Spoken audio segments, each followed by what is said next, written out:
I came home early. From a business trip to find my wife's belongings gone. I'm living with someone more wealthy, she messaged me.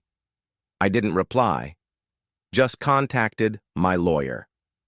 4 hours later, she understood she left with nothing, and my phone flooded with desperate calls. The hum of the airplane's engines was a distant lullaby as I gazed out the window, watching the California coastline shrink into the horizon. My mind, however, was already back in Maplewood, plotting the perfect surprise for Emily. The deal in San Francisco had gone better than I could have hoped. The investors were not just interested, they were eager. And with the deal sealed, I had an unexpected 2 days to spend with my wife. I pictured her face lighting up when she'd see me at the door, her laughter filling the house, her arms wrapping around me in that way that always felt like coming home. I'd tell her about the deal, and we'd celebrate, maybe with a bottle of that expensive wine we'd been saving for a special occasion. Then I'd whisk her away for a weekend in the mountains, just the two of us, away from the hustle of our daily lives. The plane touched down smoothly, and as I stepped off, the chill of the New Jersey air was a stark contrast to the warm San Francisco sun. My heart raced with anticipation as I hailed a cab, the city lights blurring past, each one a promise of the joy I was about to bring home. The key turned in the lock with a familiar click, and I pushed open the door, expecting the usual symphony of Emily's welcome. But instead, there was silence. An eerie, unsettling silence that seemed to swallow the sounds of my footsteps as I stepped inside. The house was dark, the only light coming from the street lamps outside, casting long shadows across the living room. "Emily?" I called out, my voice echoing back at me, hollow and uncertain. No response. The silence was thick, almost palpable, as if the house itself was holding its breath. I moved through the rooms, flicking on lights, half expecting to find her asleep on the couch, or perhaps in the shower, but there was no sign of her. My excitement turned to concern as I checked my phone. No messages, no missed calls. That was unlike her. Emily always texted if she was running late or had plans. I dialed her number, the phone ringing into the void, unanswered. The quiet of the house seemed to grow, pressing in on me, each tick of the clock a reminder of her absence. I walked into our bedroom, the bed neatly made, just as we had left it. Her scent lingered in the air, a mix of her perfume and the lavender from her shampoo. But there was something else, a subtle disturbance in the room, a sense that something was amiss.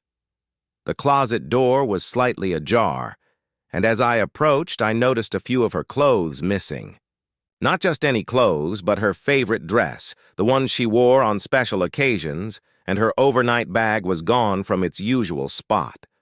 My heart sank as I realized the implications. I stood there, in the silence of our home, the weight of the unknown pressing down on me. Where was Emily? The joy of my early return was now tinged with a sense of dread. As I stood there, the silence of our home seemed to echo the emptiness I felt inside. I moved through the house, each step heavier than the last, my mind racing with possibilities. The kitchen was as I remembered it, but without the usual signs of Emily's presence. Her purse, which she would always leave on the counter, was gone. Her shoes, normally kicked off by the door, were missing. It was as if she had vanished, taking with her the essence of our daily life together. I opened the cabinet where her favorite coffee mug sat, the one with the chip on the handle from when we had a playful argument over who got to use it last, but it wasn't there. My heart skipped a beat as I realized more of her things were missing. The scent of her perfume, which always lingered like a gentle reminder of her, was absent. I checked our shared bathroom, where her toothbrush was still in its holder, but her makeup bag, the one with the little heart she'd drawn on the side, was gone. My mind conjured images of her packing, perhaps in a hurry, but why? My phone felt like a lifeline, and I clutched it, hoping for some sign from her. No messages, no missed calls. The screen was blank, just like my mind, trying to piece together what could have happened. I walked back to our bedroom, the bed still, made, untouched, since the morning I left for San Francisco. The room felt colder without her warmth. I opened the closet and the sight of her half-empty side hit me like a wave. Her favorite dress, the one she wore when we celebrated our anniversary, was missing. The realization dawned on me slowly like a fog lifting. Emily had left. But where? Why? I sat on the edge of the bed, the silence now a deafening roar in my ears. My phone vibrated, breaking the spell. I glanced at the screen and there it was, a text from Emily. My world shifted as I read her words. "I'm sorry, I needed some time to think. I'll explain everything soon. Please don't worry." My heart raced as I read the message again, each word a puzzle piece I couldn't fit together. The joy of my return was now a distant memory, replaced by a whirlwind of confusion and concern. What did she need to think about? What was there to explain? The house felt like a stranger to me now, every corner whispering questions I couldn't answer. I stood up, the weight of her absence pressing down on me, urging me to find her, to understand. But where to start? I knew one thing for certain. I had to find Emily, and I had to find her now. The text reads, "I'm moving in with someone more successful. Don't try to contact me." The words hit like a physical blow. I stand in the middle of our living room, the room spinning around me. Confusion, hurt, and anger swirl within me. I don't respond to her message. Instead, I dial my lawyer, Mark, a friend from college who specializes in family law. "Mark, it's me," I say, my voice barely above a whisper, the weight of the situation making it hard to speak. "Hey, what's up?" Mark's voice is calm, a stark contrast to the storm brewing inside me. I explain everything, the silence of the house, the missing items, and now this text from Emily. "She's left me, Mark. She's moving in with someone else." Mark listens intently, then advises, "Document everything. Keep records of all communication and don't make any rash decisions. We need to prepare for what might come next." As I hang up, I start to take stock of what's left behind. The house feels like a shell, a hollow echo of the life we built together. I walk through the rooms, each one a reminder of what was. That's when I notice something crucial. Emily has left without taking any of her legal documents, her jewelry, or even her car. I sit down on the couch, my mind racing. Why would she leave these things? Was it an oversight, or was there more to this story than her text suggested? 4 hours later, my phone starts to ring incessantly, each call from Emily. I let it ring, the sound piercing the silence, each vibration a jolt to my already frayed nerves. Finally, I can't ignore it any longer. I pick up, my voice steady despite the turmoil inside. "Emily, what's going on?" I ask, trying to keep the desperation out of my tone. There's a pause, then her voice, strained and distant. I didn't expect you back so soon. I'm sorry. I just needed space to think." Think about what? My question is sharp, the hurt-making, me blunt, about us, about everything. I've been feeling trapped. I met someone and it felt different. "I'm not saying it's over, but I need time to understand what I want." Her words are like knives, slicing through the last of my composure. "And you couldn't talk to me about this? You had to run away?" "I didn't run away," she protests weakly. I needed to clear my head." "And leaving your things behind? Your car, your jewelry?" "I was in a rush. I didn't think it through. I'll come back for them." The conversation feels like a dance on a tightrope, each word a step closer to falling. "Emily, we need to talk. Face to face.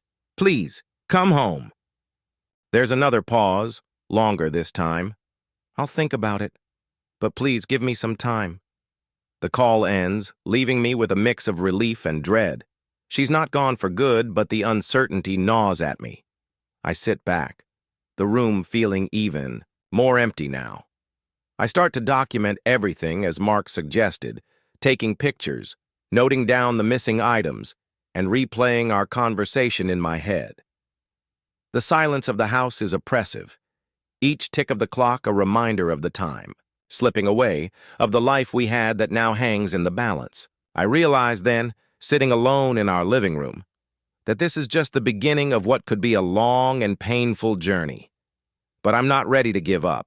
Not on Emily, not on us. I need answers, and more importantly, I need her back. I let the calls go to voicemail, each one more desperate than the last. Emily's voice, once so familiar and comforting, now sounds frantic and pleading. She's realized her mistake. She's left without any of her belongings, without her financial security, and without a way to legally access our joint assets. I sit in our living room, surrounded by the remnants of our life together, contemplating my next move. Mark calls back, informing me that Emily has contacted him, trying to negotiate terms. He suggests we meet her at his office the next day, but I'm not ready to face her yet. I need time to process, to think. The silence in the house is deafening. Each tick of the clock a reminder of the life we had built together, now hanging by a thread. Emily's absence is palpable, like a void that has swallowed the warmth and laughter that once filled these rooms. I walk to the window, looking out into the night, the streetlights casting long, lonely shadows on the pavement. I replay our last conversation in my mind, her voice strained and distant, telling me she needed space to think, to understand what she wanted. The words echo in my head, each one a sharp reminder of her betrayal. I feel a mix of anger, confusion, and a desperate need to understand why she left, why she felt trapped. The night deepens, and with it my resolve hardens. I can't just sit here, waiting for her to decide our fate. I need to find out more, to understand the full scope of what's happened. My eyes fall on a small framed picture on the mantelpiece, a photo from our last vacation, where we looked so happy, so in love. It feels like a lifetime ago.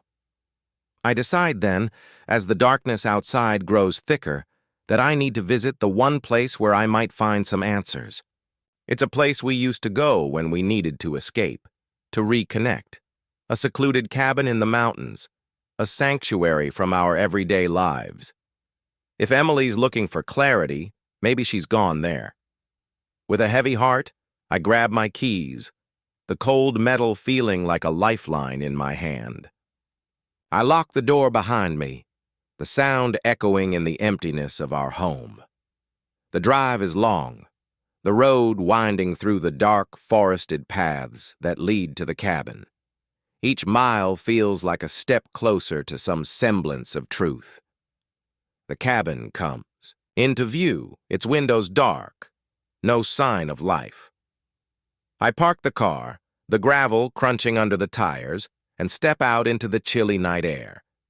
The silence here is different, filled with the whispers of the wind through the trees, the occasional hoot of an owl. It's peaceful, yet tonight it feels foreboding.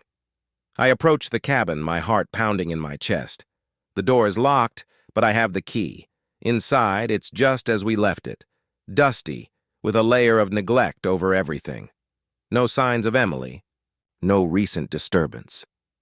But then, I notice something on the small table by the window, a note, hastily written. I'm sorry, I didn't mean for it to end like this. I just needed to breathe, to find myself. Please give me time. The words blur as I read them, my emotions a tangled mess. I sit down, the weight of the situation pressing down on me. The cabin, once a place of joy and reconnection, now feels like the setting for a confrontation I'm not ready for. I realize I've been holding on to hope, onto the idea that this was all a misunderstanding, a temporary lapse. But the note, her absence, it all points to a deeper issue, one I've been blind to. Emily's plea for time isn't just about space.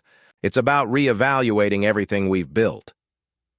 As I sit there, the night enveloping the cabin, I understand that this isn't just about finding Emily. It's about finding out who we are, who we've become, and whether there's anything left to salvage from the wreckage of our relationship. The journey ahead is uncertain, but one thing is clear. I need to face this head on, not just for Emily, but for myself. I drive to the address Emily mentioned in her text, a high-end apartment complex in the city. My heart pounds as I park outside watching the building. There's a part of me that hopes this is all a misunderstanding, but the reality is stark when I see her car in the parking lot. I wait, and soon enough, Emily emerges with a man I recognize. From her office, a senior executive named Daniel. They're laughing, looking carefree. The sight of them together so soon after her departure confirms everything. I feel a mix of betrayal and relief. Betrayal for the years lost, and relief that my suspicions are now validated. The pain is sharp, like a knife twisting in my gut. I watch as Daniel places his hand on the small of Emily's back, guiding her towards his car. The intimacy of the gesture, so familiar yet now so foreign, sends waves of nausea through me. I can't help but remember the times when it was my hand there, the warmth of her skin under my touch, the way she'd lean into me. Now that place is occupied by another, and the realization hits me like a physical blow. They get into the car, and I see Emily glance back at the building, perhaps sensing my presence, or maybe just a fleeting look of regret. The car pulls away, and I'm left alone with my thoughts, the engine's hum fading into the distance. I sit there, the leather of my seat cold against my back, the silence of the car oppressive. My mind races with images of them together, laughing, touching, sharing moments that were once ours. The betrayal feels like a betrayal of our entire history, every shared laugh, every whispered promise now tainted by this new reality. I start the engine, my hands trembling on the steering wheel. The drive back home is a blur, my thoughts a chaotic storm. I replay every conversation, every sign I might have missed. Was I too caught up in work? Did I neglect her needs? The questions are endless, each one a needle pricking at my conscience. As I pull into our driveway, the house looks different, almost alien. The lights are off, the windows dark, reflecting back the emptiness inside me. I step out of the car, the night air cold against my flushed face. Inside, the house feels like a mausoleum, each room a tomb of memories. I walk through, my footsteps echoing in the silence. I stop at the kitchen, where we used to cook together, her laughter mixing with the clatter of pots. Now it's just the sound of my own breathing.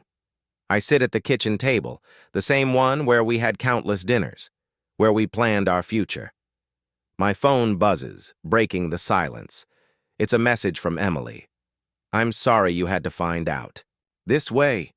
I need time to figure things out. Please, give me that. The words are like salt in an open wound. I want to reply, to demand answers, to scream. But instead, I just stare at the screen. The confrontation I know is coming feels inevitable, like a storm on the horizon, dark and threatening.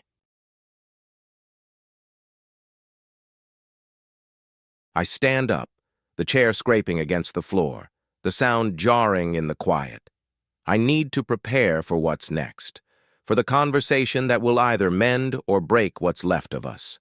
With a heavy heart, I drive away, knowing that the next day will bring a confrontation I can't avoid. This is not a typo, but rather a continuation of the narrative. However, it could be split for clarity. The next morning, I meet Emily at Mark's office. She looks different, less confident, more vulnerable. The meeting is tense. Emily tries to explain, to apologize, but her words fall flat. Mark lays out the legal implications of her actions, the division of assets, and the prenup we signed. Years ago, which heavily favors me in case of infidelity or abandonment, Emily's realization of her misstep is palpable. She left in haste, thinking she could start anew without looking back, but now she's faced with the consequences. She sits across from me, her eyes downcast, her voice barely above a whisper as she tries to articulate her regret. I didn't think it through, she says, her voice cracking. I was overwhelmed and I made a mistake. Mark, ever the professional, remains impassive, detailing the legal ramifications with a clinical detachment. The prenup was clear, Emily. In the event of infidelity or abandonment, the terms are heavily in favor of your husband. You've left without your belongings, without your car, without any legal documents. This complicates things. I watch her, the woman I thought I knew, now a stranger in many ways. Her vulnerability is stark, a stark contrast to the confident woman who left our home. She fidgets with her hands, a nervous habit I remember from when we were dating, a sign she's out of her depth. I understand, she finally says, her voice steadier now, but the weight of her words hangs heavy in the room. I'll agree to whatever terms are fair. I need to move on. I nod, feeling a strange mix of relief and sadness. I want a fair settlement, Emily, not out of spite, but to move on. We both deserve that. Mark outlines the division of our assets, the financial implications, and the legal steps forward. Emily listens, her face a mask of resignation. There's no fight left in her, just a quiet acceptance of the situation she's created. As the meeting concludes, we stand, the air thick with unspoken words. Emily extends her hand, a formal gesture, and I take it, feeling the coolness of her skin, the finality of our touch. We part ways, not with anger, but with a mutual understanding that our paths have diverged. Stepping out of Mark's office, I feel a weight lift off my shoulders. The future is uncertain, but for the first time in a long while, it's mine to shape. My phone, once a source of dread, now holds messages from friends offering support and a new business opportunity that could change my life. Driving away, the cityscape blurs past my window, each building, each street, a reminder of the life I've known. But as I merge onto the highway, leaving the city behind, I realize something profound. The end of one chapter, no matter how painful, is just the beginning of another, more promising one. The road ahead stretches out, open and inviting, a canvas for new dreams, new adventures, and perhaps new love. And as I drive into the horizon, I know that whatever comes next, I'm ready to face it, not as the man who lost his wife, but as the man who found his freedom. Don't forget to subscribe, like, and comment if you enjoyed this story. This will help us create more engaging stories for you.